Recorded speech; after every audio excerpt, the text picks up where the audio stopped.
semuanya, selamat datang di Bu and Hahaha, tempat cerita horor dan komedi nyampur jadi satu. Di episode kali ini kita bakal seru-seruan dan bakal dibuat merinding, tapi tetap ketawa. Sebelumnya aku mau kenalan dulu sama bintang tamu kita. Silakan Bapak. Ya, kenalkan, nama saya Iwan Sudrajat. Profesi saya sebagai keamanan atau dikenal juga sebagai sapam. Ya, saya profesi sapam itu ya sudah lumayan lama lah. Bisa dibilang dari lulus sekolah 2013-2014 sampai sekarang. Ya, selama saya menjadi sapam udah beberapa tempat yang saya singgahi atau yang tempat saya bekerja. Salah satunya ada di area rumah sakit, di area pabrik, di area permolan lah, bisa dibilang lah di area ITC atau di area kampus itu sendiri. Paling hari ini saya bakal bercerita di area tempat saya bekerja dulu, di area mall sama di rumah sakit. Sebelumnya aku mau nanya nih Pak, Bapak termasuk yang sensitif sama hal-hal goib atau ketipe kalau nggak ganggu ya udah gitu? Kalau saya dulu sebenarnya ke hal-hal gitu sempat nggak percaya ya, karena saya itu belum pernah merasakan sewaktu saya belum kerja.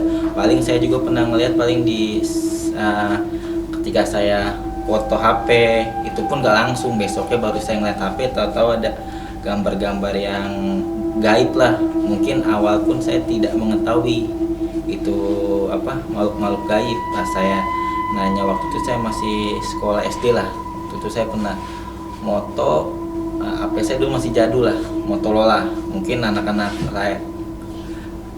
sekarang mungkin belum tahu lah HP Motorola lah. Dulu HP saya Motorola, saya foto sekitaran 2 hari saya lihat, saya ngeliat HP itu aneh, kok ada gambar di kayu, lagi meluk kayu itu. Waktu itu saya emang orang tua saya usaha warung nasi lah. Di depannya itu ada kayak semacam bisa dibilang gondoruo lah. Dia kukunya panjang, rambutnya panjang. Nah, akhir itu saya kasih tahu lah ke orang tua saya. Orang tua saya akhirnya orang pintar. Saya pun dulu nggak percaya begitu-gituan, tapi katanya ada kayak persaingan bisnis gitu. Tapi saya waktu itu masih kecil, nggak tahu lah persaingan apa. Tapi saya waktu itu dikasih tahu sama orang tua saya. Nah, saya juga waktu itu ya kayak ngeliat-ngeliat hal-hal gaib seperti tuyul.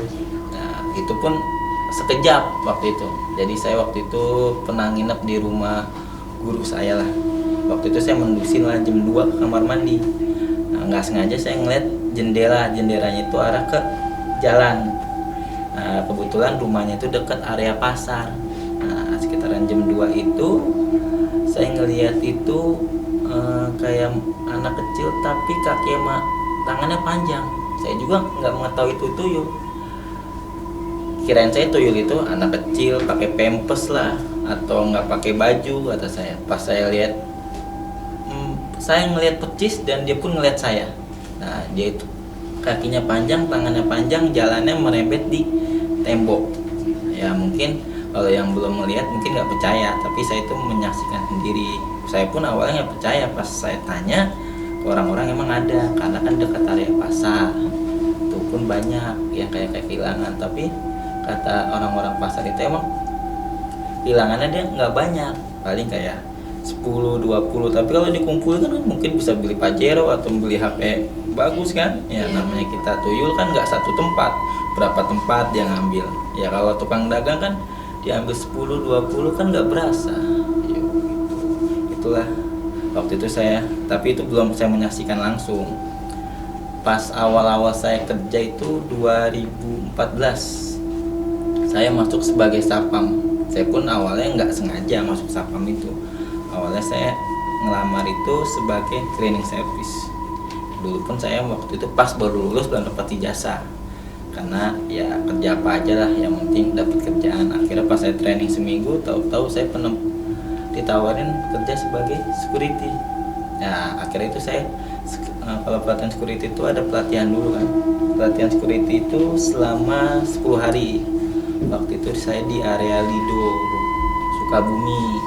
Nah dari situlah saya mengalami hal-hal mistik atau hal-hal gaib. Awalnya saya nggak percaya begitu-gituan, tapi saya menyaksikan langsung waktu itu. Jadi saya awal datang itu ke Pila. Itu Pila tempat saya pelatihan pendidikan Sapam. Saya datang jam 5, di briefing lah sama komandan saya, itu dari angkatan TNI. Di briefing kita sampai jam 9. Tuh, jam 9 kita makan malam, akhirnya jam 10 kita masuk kamar atau bisa dibilang masuk barak. Nah, akhirnya pada tidur lah. Nah, waktu itu saya menusin lagi jam 12. Saya ke kamar mandi. Nah, namanya saya di situ orang baru kan sedikit kepo lah. Ada pintu belakang, nggak sengaja saya buka.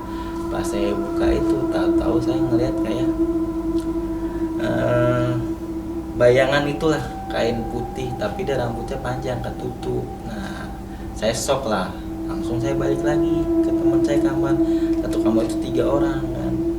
Nah, akhirnya saya ketakutan, saya tidur, tapi nggak bisa tidur selama dan disitulah dia mulai iseng atau ngajak main lah. Mungkin saya orang baru di situ. Dia sempat kayak nyalain air, ntar mati, ntar nyala. Udah sempet saya nggak bisa tidur nyampe subuh. Akhirnya teman saya bangun, kenapa? Tadi saya ngelihat sekilas kayak kuntilanak itu. Ya udah. Akhirnya pas besok pagi kita dikumpulin tuh. Jam 5 pagi saya dikumpulin di situ sama pelatihnya. Ditanya kan sama pelatihnya, gimana tidurnya semalam, nyenyak nggak? Akhirnya teman saya bilang, katanya saya melihat hal yang aneh atau dibilang bisa ada yang kuntilanak. Nah, komandan saya bilang emang di sini ada, makanya kalian juga di sini kan belum izin sama punya tempat, kata dia. Emang kita percaya nggak percaya, kita harus percaya bahwa ada makhluk selain kita. Akhirnya sebelum kita pelatihan kita izin dulu lah. Kalau dalam dunia keamanan kita nyium tanah lah, izin sama penghuni itu bahwa kita mau pelatihan di sini, tolong jangan diganggu lah masing-masing. Waktu itu memang pilanya dekat kuburan. Akhirnya dari situ berjalan saya latihan, nggak ada apa-apa. Ya intinya sih walaupun tempat dimanapun kita berada harus sopan intinya, dan kita harus izin, karena dimanapun kita berada pasti di situ ada makhluk selain kita. Oke. Kalau soal hal mistis, Bapak biasanya panikan, santai, atau malah so berani padahal merinding gitu Pak? Kalau saya sebenarnya gitu-gituan awalnya sih ada rasa takut, tapi namanya saya awal-awal saya takut karena udah lama bisa dibilang pekerjaan lah. Ya mau nggak mau harus saya beraniin, mau gimana lagi, daripada saya nggak bisa makan, nggak bisa hidup, lebih baik saya ketemu setan daripada saya harus temu dekorektor atau harus ditagih-tagih utang kan. Nah, sebelum cerita utamanya nih, ada nggak momen-momen aneh yang pernah Bapak alami tapi Bapak kayak pura-pura lupa biar nggak takut sendiri gitu? waktu itu sih pernah saya ya. Sebenarnya saya sebelum kerja itu belum pernah ngerasain hal begitu. Tapi pas saya masuk dunia kerja itu ada aja hal-hal yang saya alami. Mungkin waktu itu kan saya emang waktu pertama kali kerja itu saya di area yang menurut bisa dibilang agak serem lah. Mungkin ada filmnya sampai difilmin waktu itu kan, Terowongan Casablanca. Nah, saya kerja di area situ. Waktu itu area mall atau apartemen lah di situ. Nah, waktu itu saya masuk tahun baru, mall masih pada tutup, sepi lah namanya tahun baru. Akhirnya saya di situ kan awal kerja. Saya waktu itu benar-benar kerja itu bisa dibilang nekat lah, nggak megang persiapan, cuma megang 50.000, itu pun dipotong ongkos, sisa 10.000 ya. Akhirnya ya saya mau nggak mau waktu itu, sampai saya makan aja kan nggak di KTP, untuk KTP laku kan. Waktu itu jadi saya waktu itu sempet kata teman saya, gimana mau ngontrak apa gimana, ditawain kan berdua sama teman saya ngontrak, kalau mau berdua sama saya bilang saya belum ada uang. Terus kata teman saya ya udah sementara ada biasanya kalau anak-anak baru suka nginep di parkiran lantai 7. Waktu itu saya kerja di mall, jadi ada tempat istirahat, itu bisa dibilang gudang lah, tapi masih layak lah buat kita istirahat atau tempat tidur. Tapi ya namanya gudang, nggak ada kasur, nggak ada AC. Ya tapi namanya di area parkiran ya bisa dibilang panas mah enggak, cuman agak iseng. Nah, momen disitulah waktu itu saya jaga baru seminggu tuh belum ada hal-hal goib, karena waktu itu saya nginep berdua sama teman saya di area parkiran lantai 7 di sebuah mall sama apartemen itu. Nah, teman saya tiba-tiba pulang karena libur, pulang ke rumah saudara atau orang tuanya lah. Saya jaga sendiri di situ tuh. Sekitaran jam 10 saya pulang kerja, saya rapi-rapi ganti baju, saya ke kamar mandi, bersih-bersih lah, terus saya istirahat lah di situ. Nah, sekitaran mungkin 1 jam lah, atau setengah 12 atau jam 12 saya rebahan. Pas saya balik badan ke kiri itu saya melihat kayak sebuah kuntilanak. Itu nggak nampak. Ini mah percaya nggak percaya sih, saya cuman awalnya juga nggak percaya begituan, tapi saya menyaksikan sendiri. Waktu itu balik badan nggak nampak, saya ngeliat ke atas, ternyata rambutnya panjang, tapi dia nggak ngeliatin muka, cuman rambutnya panjang, bajunya putih. Nah, saya akhirnya panik kan, saya ngambil jaket tutupin muka. Nah, dari situ saya langsung nggak bisa gerak. Itu padahal saya udah teriak sekenceng-kencengnya, tapi mungkin nggak bisa, kalau bisa dibilang kena, kalau kata orang dulu mah kena rep-repan saya. Jadi nggak bisa gerak, paling cuman ngomong dalam hati.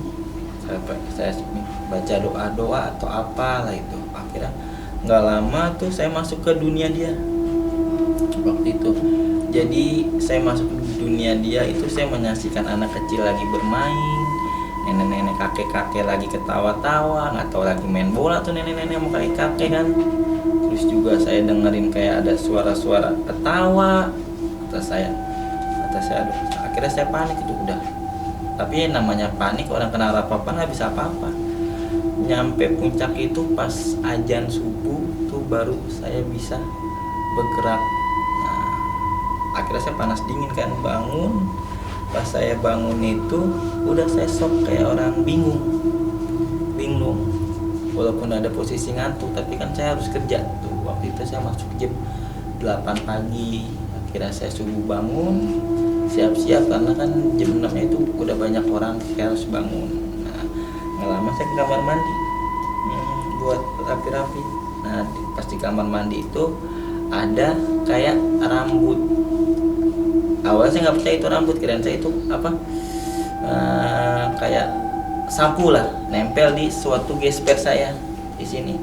Tapi rambutnya itu kayak Sapu injuk, berbentuknya rapi, kayak buletan gitu. Akhirnya saya simpen lah, namanya saya nggak tahu kan. Nah, akhirnya saya cerita lah sama senior saya di situ. Saya tanya, ini katanya apa? Katanya ada yang bilang ini rambutnya kuntilanak ketinggalan. Nah, kan. Terus saya bingung kan harus gimana, katanya simpen aja. Udah saya simpen lah. Ada yang dibilang buruk perindu lah atau apalah. Ya udah, namanya saya nggak terlalu percaya gitu-gituan lah. Bukan nggak percaya sih, saya orangnya ya bawa gitu-gituan ya masa bodoh lah. Kalau hal-hal mistik kan, kalau saya percaya nggak percaya pasti ada. Nah, saya simpen lah di dompet saya. Nah, waktu itu dompet saya sempat hilang tuh. 2 hari balik lagi utuh. Ya mungkin ada hal dari semacam itu, saya nggak tahu. Terus juga semenjak saya dapat nyangkut rambut itu, kerjaan juga enak. Kan kalau di mall kan banyak SPG lah. Nah, SPG itu mulai deket lah. Bukan saya merasa ganteng, tapi nggak tahu, kata teman saya waktu dari itu ada aja yang deketin, kadang ada yang beliin saya makan apa. Iya, saya juga bingung. Waktu itu saya masih muda sih, waktu masuk Sapam itu baru 17 tahun. Mana ada yang bilang saya Dek, padahal saya Sapam, dipanggilnya Adek. Ya mau nggak mau muka saya nggak ada serem-seremnya. Nah, Habis itu saya nanya sama senior saya, kata saya emang di sini ada begituan, jadi bukan saya doang yang menyaksikan. Nah, teman-teman saya itu banyak yang disengin, katanya waktu dia patroli kan, kalau kita kan patroli malam kan sapam dari lantai basement nyampe, dulu kita ada di mallnya itu ada 9 lantai sampai parkiran. Lantai 4-nya area mall, 5, 6, 7, 8, 9 itu area 6, 7, 8 tuh area parkiran, lantai 9 itu lobi apartemen. Kita patroli. Nah, teman saya itu waktu itu katanya juga pernah ditongolin pocong di toilet. Ya, nyampe nggak bisa gerak, nyampe dia katanya sempat mengencing di celana katanya. Ya mungkin kalau orang panik kan mah emang ya kadang ada aja. Nah, dari situlah. Tapi sebenarnya bukan itu aja, pas saya kerja juga banyak. Kayak saya kalau malam kan namanya area mall kan pada tutup tuh, mall-mall toko-toko. Nah situ kita ngecek toko ruko-ruko, kita cekin kegembok apa enggak, itu ada aja hal-hal yang di luar nalar. Nanti ada roaring door yang ada suaranya lah, ada yang gedor-gedor tapi nggak ada orang. Terus ada yang di dalamnya ada suara lah tapi kekunci. Ya kalau itu sih udah nggak aneh, karena kan dulu mallnya kan bisa dibilang katanya orang dulu bekas makam, jadi nggak aneh kalau hal itu. Tapi mau gimana lagi, nama kerjaan ya diberani-beraniin. Kalau ditongolin ya kabur. Ya kalau suara-suara mah ya kadang kalau dia suara saya kencengin lagi, bukannya saya berani ngilangin takut. Iya, kalau dia nongol ya saya kabur. Ya, sebenarnya mau nggak mau. Paling ya di area-area mall itu sih banyak. Tapi emang waktu itu semenjak saya di situ saya 2 kali itu tahu mana tahu enggak. Saya waktu jaga itu mungkin ada lah yang dulu sekitaran, kalau kerja atau tinggal di area Casablanca itu ada kejadian kecelakaan ibu-ibu lawan arah di Preoper Casablanca. Jadi di depannya ada polisi, dia lawan arah, kecelakaan.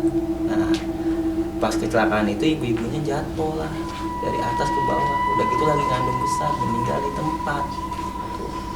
Nah, pas saya jaga, dari situlah saya tidur di parkiran. Nah mau nggak mau kata saya, kalau bukan saya butuh mah dari sen kata saya, udah. Tapi saya butuh pekerjaan kan, namanya baru lulus kan, ya mau nggak mau ya anggap tes mental lah.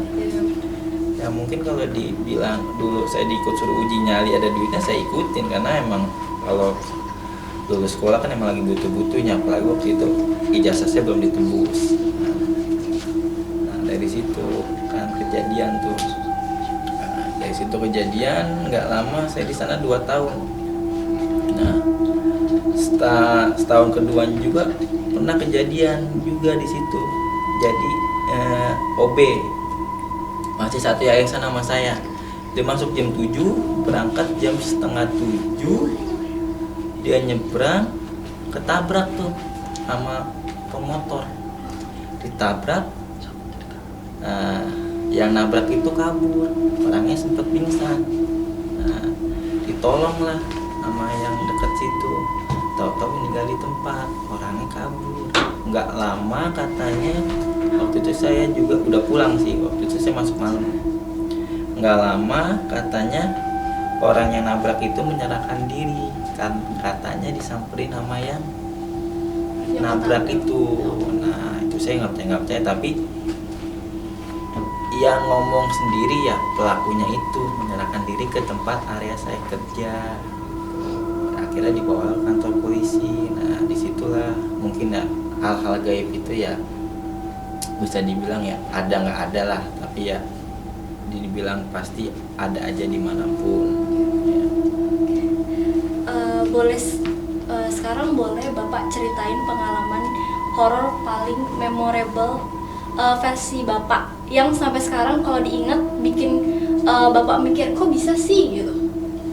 Saya pun nggak habis pikir waktu itu. Saya juga kan setiap saya pindah kerjaan itu ada aja gitu. Waktu itu saya diajak masuk mimpi dia, dunia dia. Nah saya pindah tuh waktu itu ke dulu saya sebelum dari ITC Kuningan itu saya sempat ke area kantor ojol lah tuh.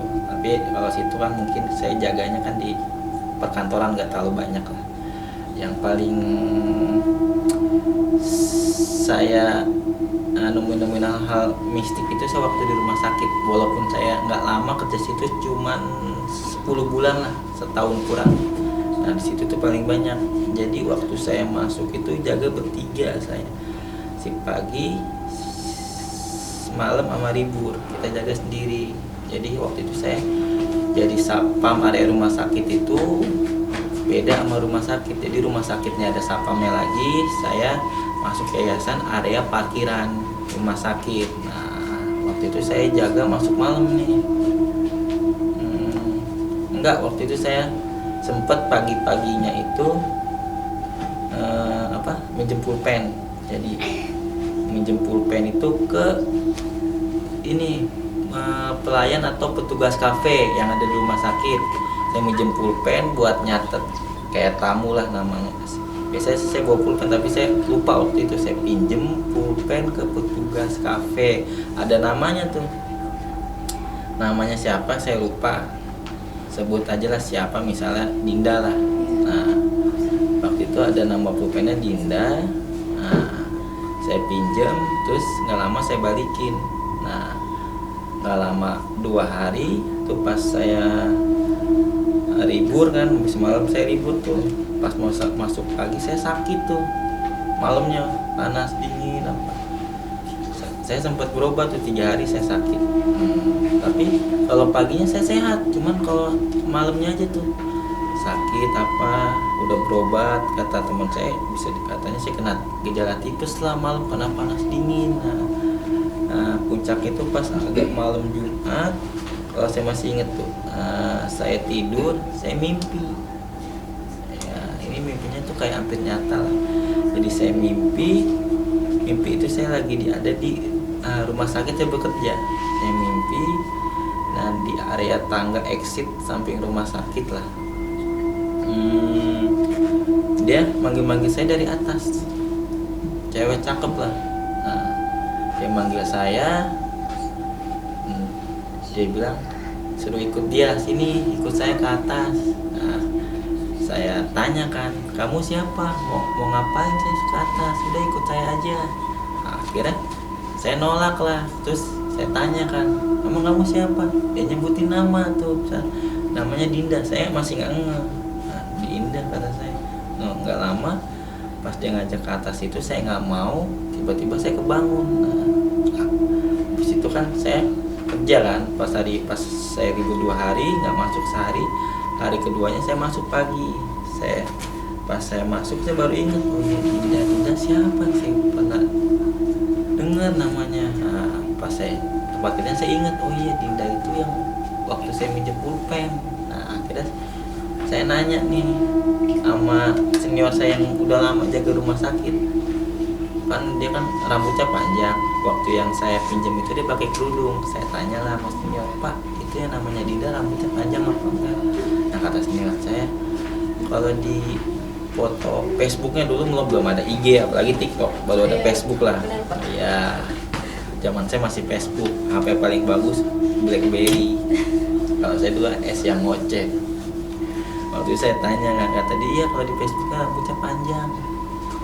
Pas tuh katanya emang kenapa? Enggak, waktu itu saya mimpi katanya namanya Dinda. Emang kenapa?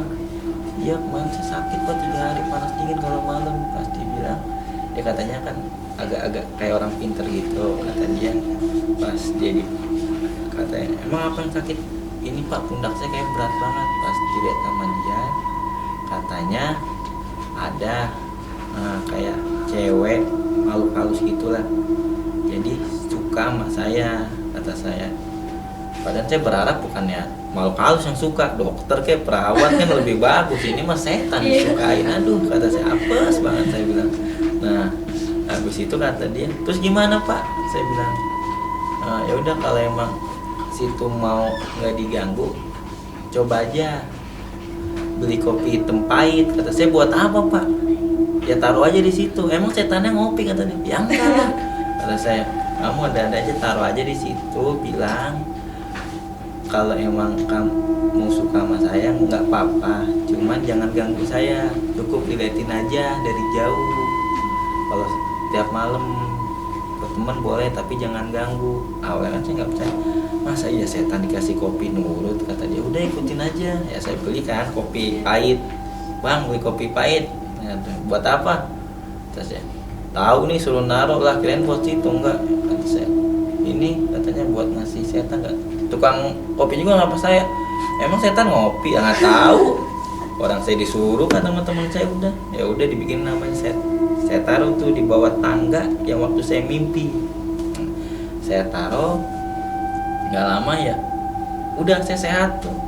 Tapi dari situ sih, namanya rumah sakit ada aja hal goib. Nah waktu itu saya juga, nah next time kan habis itu udah kelar tuh, sebenarnya bukan saya aja kejadian. Nah teman saya pun ngalamin. Nah dia akhirnya sakit, kata dia. Nah gue bilang kenapa, dia pun sama ke orang pinter, kata dia sakit berapa hari. Kata orang pinternya, dia juga diikutin karena waktu itu kan kita jaga di luar sendirian, jaga kendaraan. Kalau mau kencing aja harus nunggu backup. Jadi kalau misalnya nunggunya di backupnya lama, mau buang air kecil, akhirnya terpaksa dia kencing sembarangan lah di yang area mojok lah, apa yang namanya sapam kan, yang nggak enaknya begitu kalau jaga malam, mau nggak mau. Kayak dia suka ngencing, buang air kecil sembarangan, kata dia. Kata orang pinter, ada ngikutin. Nah kata orang pinternya, pas dia bilang iya, pasti tanya, kamu sering ngencing sembarangan? Iya. Nah ini katanya ada yang tunggu situ nggak seneng kalau kamu ngencing sembarangan. Nah ya, akhirnya dari situlah dia cerita, kata saya, kira cuma saya dong, ternyata teman saya juga ngalamin. Nah next time, habis itu juga banyak sih, dan bukan sapam aja yang ngerasain, pengunjung pun banyak. Salah satunya ada kan orang kan namanya di rumah sakit itu, katanya dia datang bertiga nih, berdua lah, sama yang sakit bertiga. Di rumah sakit itu cuman yang boleh standby jagain itu satu orang, otomatis dan keluar kan, ngobrol sama saya, nih Pak boleh nggak saya numpang di sini istirahat? Ya udah silakan Pak, karena kan waktu itu area pos saya di area belakang. Rumah sakitnya area belakang itu areanya bekas taman tapi terbengkalai. Jadi situ ada kayak kursi, toilet udah nggak keurus, pohon-pohon besar, pohon bambu. Nah, nggak lama dia cerita sama saya, Pak itu ada perawat masuk ke pintu exit, ngapain malam-malam? Kata dia masuk pintu situ. Mana ada Pak, itu pintu exit kekunci. Ada Pak, tadi pakai baju putih apa lah, Bapak ini kali halu, kata saya. Enggak Pak, ada, benar kata dia. Ya berarti itu ya penunggu sini. Serius Pak? Iya. Akhirnya dia takut, nggak jadi nemenin saya. Akhirnya dia tidur di depan lobi ini. Ya kata saya, ya sini memang ada Pak. Nah itulah. Nah juga waktu itu juga ada pengunjung tuh. Jadi waktu area rumah sakit tuh kan ada parkiran di belakang mobil atau motor. Kalau setiap malam ada aja tuh. Sebenarnya itu bisa dibilang musibah buat orang lain ya, mungkin ada suatu manfaat juga atau kelebihan buat saya. Jadi orang itu ngambil mobil, udah nyalain tuh mobilnya, dia kabur, katanya ada kayak yang dari jatuh dari pohon itu kayak kepala atau apa. Nah, dia kabur kan, mobilnya ditinggalin, minta tolong sama saya, minta ambilin mobil.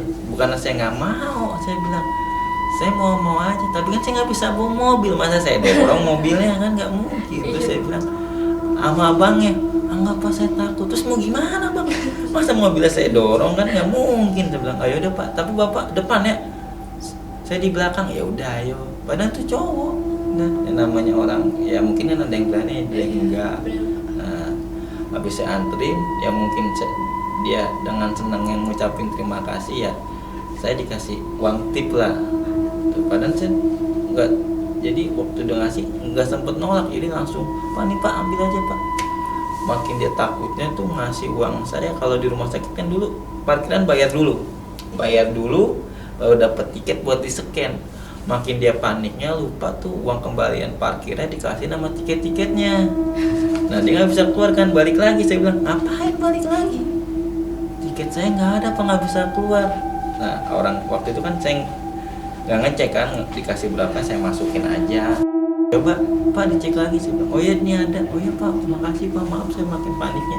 Disitulah ya, kadang setiap malam bukannya saya manfaatin ya, tapi ada aja yang ketakutan minta temenin ngambil motor apa ya, itu buat keuntungan saya. Kadang ada yang ngasih, ada yang enggak. Nah mau dikasih ya saya sebagai keamanan udah saya tolak, tapi dia ngasih saya ambil ada.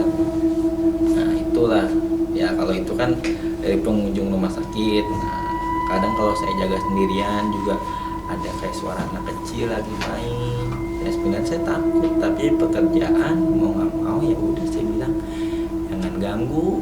Saya bilang kalau mau main main aja, saya bilang kalau mau ngajak main ya saya lagi kerja, nanti pulang kerja, saya bilang gitu.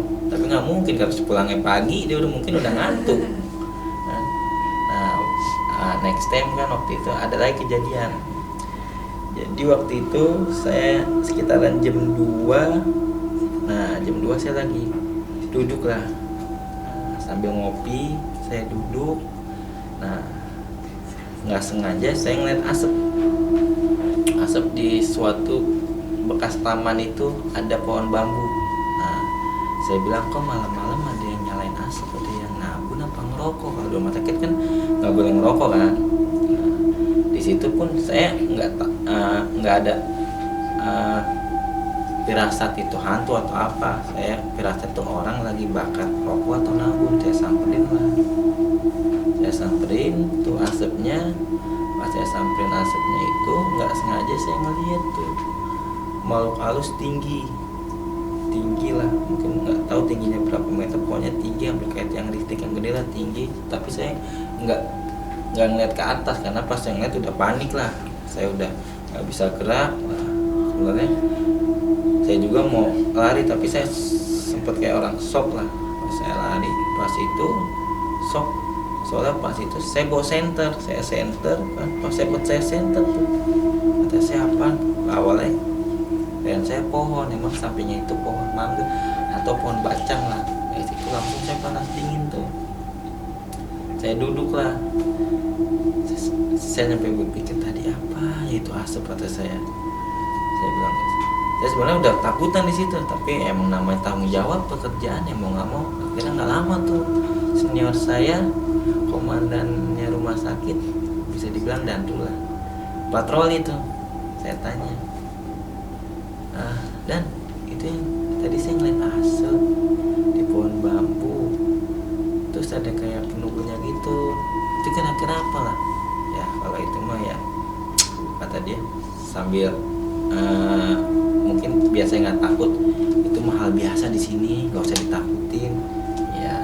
Oh gitu ya, iya udah sering gitu ya, mungkin dia apa mana saya bilang nggak takut, sebenarnya saya tahu. Saya bilang itu iya tuh tadi tinggi gitu ya.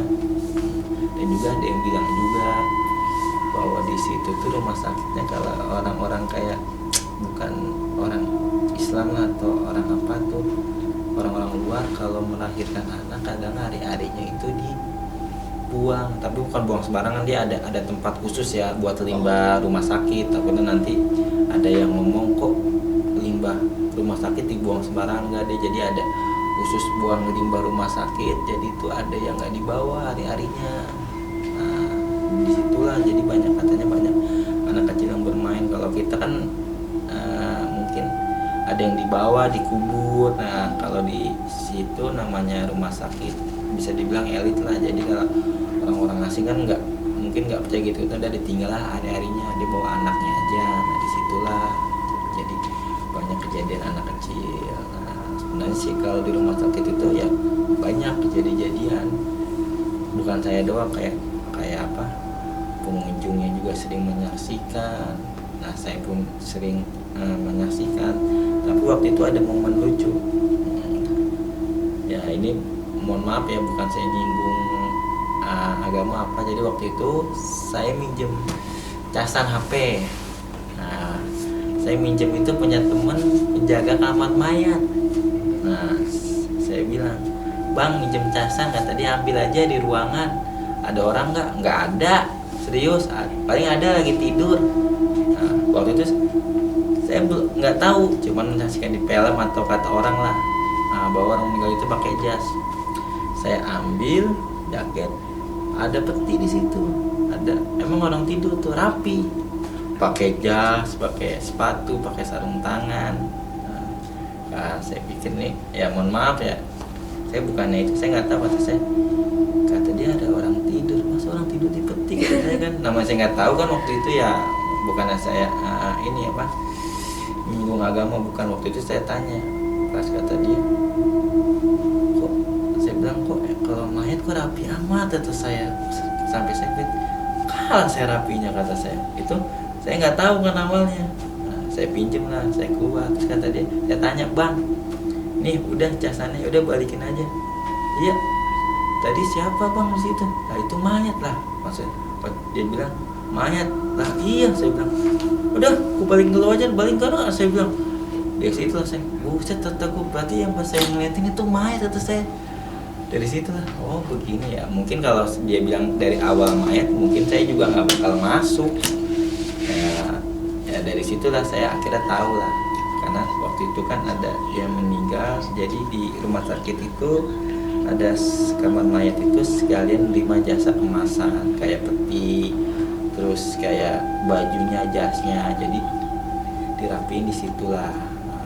Pas di situ juga kan, juga rumah sakit itu atau kamar mayat itu juga menyediakan kayak jual beli makam. Terus juga pada tahu tuh, ternyata orang meninggal juga harus modal katanya. Pas saya lihat, bang ini brosur apa, perumahan? Bukan, dia bilang ini brosur ini apa, pemakaman. Lah ini bisa kredit lah, bisa, kata saya. Buset, orang mati aja masih nyusahin, kata saya. Ada yang harganya 1 miliar, bang ini bener bang? Iya, buset, kata saya. Ada yang harga 300 juta. Di brosur itu pun saya lihat ada ini apa, kayak makam-makam orang Islam, orang Kristen, jadi semua agama itu ada, dan ada harga tingkatannya. Ada yang dari 100 juta, 200 juta, sampai yang kelas mewah 1M. Saya nggak tahu dah 1M itu ada apanya, mungkin ada AC di dalam, saya nggak tahu dah. Saya tanya, iya bang, di situ ada versinya. Jadi pemakaman itu elit, kata dia. Kalau orang Islam katanya ada masjidnya, ada yang ngurusinnya. Kalau orang Kristen katanya ada taman-tamannya, ada buat tempat itunya. Saya pun kata dia belum pernah menyaksikan, tapi pemakamannya waktu itu di daerah Karawang lah. Mungkin kalau saya nggak nyebutin lah nama apanya, tapi kebanyakan orang tahu lah di situ. Pemakaman elit lah bisa dibilang, karena di situ aja orang meninggal harus beli. Saya bilang, makanya saya mikir, aduh, berarti harus ngumpulin duit ini. Takutnya saya bilang, nah itu. Dan saya mikir lagi kan, kalau saya orang Islam kan, nah ini mah hanya bercandaan ya. Saya nyampe mikir begitu, kalau kata guru saya kan, kalau orang mati bawa utang nanti di sana ditagih kan. Nah kalau ini orang mati terus diutangin kreditannya, gimana? Saya bilang, saya belum nanya. Orang mati masih ngeredit kuburan, kasihan, kata saya. Nah, saya bilang, nah mungkin itu hanya dalam hati saya itu, gimana nanti jadi orang kuburnya ya. Dia bilang, belum mati masih ngereditin aja. Itu kalau warganya mampu bayar kredit, kalau enggak kepikiran di sananya kan. Itulah mungkin next time di rumah sakit. Sebenarnya masih ada sih cerita lain kayak di kampus atau di area pabrik waktu itu. Memang nggak tahu, setiap saya kerja di suatu perusahaan, satu tempat, ada aja hal-hal yang itu. Karena ya mungkin karena saya keamanan, jaga 1x24 jam walaupun ada sip-sipan. Nah ya kalau keamanan itu kan nggak tutup kemungkinan bakal bertemu lah dengan hal-hal begitu, karena kan kita kan harus jaga sendirian, kita harus patroli atau apa, dan jauh dari keramaian. Kalau jaga malam pasti ada aja. Tapi kalau untuk saya ketemu langsung atau tatap muka itu belum. Paling kayak ya dia iseng lah ngajak main atau apa. Kadang kalau saya jaga, kadang dia suka misal ada kursi diajak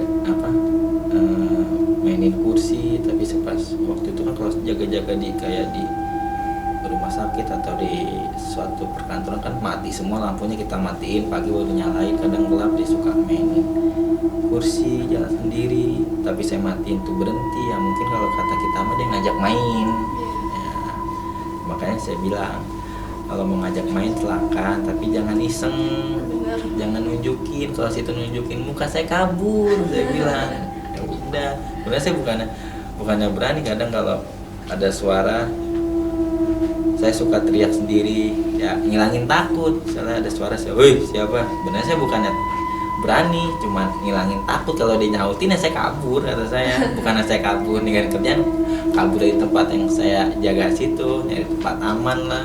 Nah, kalau datangnya sendiri, kalau datang rame-rame, wah bingung saya kan. Ya banyak lah sebenarnya hal-hal yang mistis di tempat yang lain. Mungkin next time lah, kalau ada waktu mungkin saya ceritakan lagi ya, kayak di waktu saya jaga di area kampus nantilah. Ya ini sih masukan aja sebelum itu. Ya kalau dunia itu percaya nggak percaya, kalau saya awalnya emang nggak percaya, tapi semenjak saya masuk dunia pekerja, atau apalagi kan saya kerja di dunia keamanan, jaga 1x24 jam, mau pagi siang itu pun saya jagain. Apalagi saya jaga kadang sendirian, kadang berdua, ya itu pasti ada aja hal-hal yang begituan. Tapi emang kalau menampakkan langsung nggak pernah, cuman dia kalau interaksi sama manusia itu pernah saya alamin. Nah makanya itulah kita saling menjaga aja satu sama lain. Bukan kita mempercayain lah, tapi kita saling menjaga. Nah, mau dimanapun kita berada, kayak di area kampus, di hutan atau di mana, saling menjaga aja. Misalnya di hutan jangan buang sampah sembarangan atau apa, karena kan dunia ini bukan punya kita, juga ada makhluk-makhluk lain di luar nalar kita. Paling itu aja masukan saya, saling menjaga aja, saling menghormati. Bukan kita menghormatin dia, tapi saling menjaga dan menghormati aja. Itu aja masukan saya. Baik teman-teman, itu dia cerita kita di Bu and Hahaha hari ini. Terima kasih sudah dengerin dan nemenin kita sampai akhir. Semoga terhibur, semoga nggak mimpi buruk, dan semoga masih bisa ketawa sebelum tidur. Sampai ketemu di episode berikutnya. Bye bye, see you next episode.